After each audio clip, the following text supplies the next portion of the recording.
Is up gang, we're back at it again. Hari ni kita dengan Michael P. Okay, Michael Pick. Ada soalan. You dari mana? Dari Montiara. Dari Montiara. Okay, Michael. First soalan. Apa jenis perempuan yang you tak suka? Aku ni kan tak suka dua perempuan badan besar. Lepas tu tak pakai deodorant pergi club dalam badan besar. Lepas tu kau pergi club, kau langgar-langgar orang. Lepas kau naik stage tu, kau dah naik stage, kepam, hapak tu. Michael, lagi satu soalan. Okay, apa pandangan anda terhadap orang-orang yang datang club di Malaysia? Okay, pasal club ni kan, aku rasa elok je orang-orang pergi club ni kat KL. Benda tu normal tu. Benda kat KL ni semua normal. Kau buat apa pun kat KL ni semua normal. Yang penting kau jangan ambil barang dekat-dekat club. So, korang dah tengok kan video tadi. So, hari ni kita nak sembang pasal satu video TikTok yang makin ramai share, makin saya tengok, makin saya rasa macam ni apa hal sebenarnya. Like, bukan pelik sebab kelakar, but dia pelik sebab tahap hilang malu, hilang moral, hilang common sense pun. So, dalam video tadi tu, dia ada seorang lelaki ni Islam. Nama asal dia Muhammad Afiq.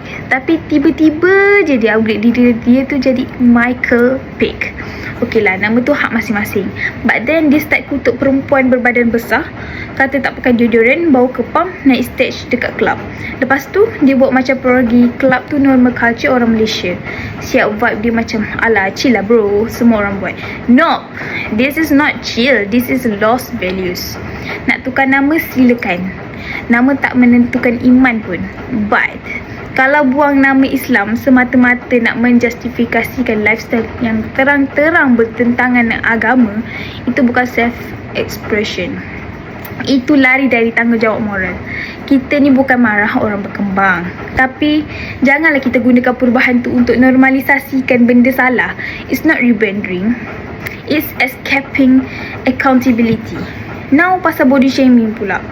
Hello, tahun 2025 kot. Body shaming ni dah expired lama, tapi entah kenapa masih ada orang treat it like comedy. Gemuk ke, kurus ke, bau ke, tak bau ke, itu bukan tiket untuk jadikan orang konten murahan. Kalau nak cakap pasal hygiene, cakap elok-elok lah, edukasi, bagi tips. Tapi kalau buat secara menghina, bagi lepas tu buat punchline atas badan orang, itu bukan funny, okay? It's tacky, it's cheap, it's low budget content yang tak perlu pun wujud. Pasal kelab malam pula, kalau dia sendiri pergi, itu dosa individu lah kan. Tapi bila dia normalize macam semua orang Islam ni pun buat, itu dah menyentuh nilai masyarakat. Hari ni normalisasi club, esok normalisasi drinks, lusa normalisasi benda yang lagi teruk. Normalisasi ni bukan bahaya sebab sekali. Bahaya sebab dia buat benda salah nampak biasa. Once benda salah tu dah jadi biasa, habis lah nilai. So kalau dalam psikologi, Lawrence Kohlberg ni ada satu teori moral. Orang yang buat sesuatu sebab nak viral, nak likes, nak attention, tapi fikir akibat.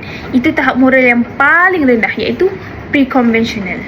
Maksudnya moral dia based on apa aku dapat, view, viral, duit.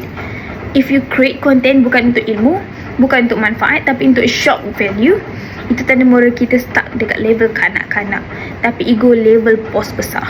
Dan bila ramai orang share, ketawa, sokong, penonton pun stuck dekat level sama. Kita pun jadi sebahagian dari masalah normalisasi moral rendah. Kita ni bukan nak jatuhkan sesiapa, kita cuma nak tegaskan, kalau pilih jadi content creator, kau secara automatik ada tanggungjawab, right? Social media bukan tempat kosong.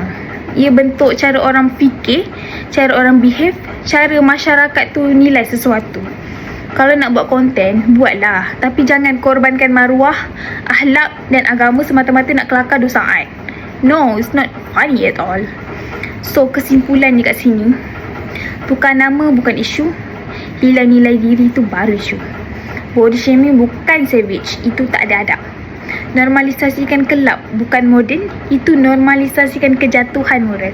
At the end of the day, apa guna viral kalau akhlak pun tenggelam? Kalau setuju, share. Kalau tak setuju, tak apa. Yang penting you think before you defend. Thank you for watching. Bye.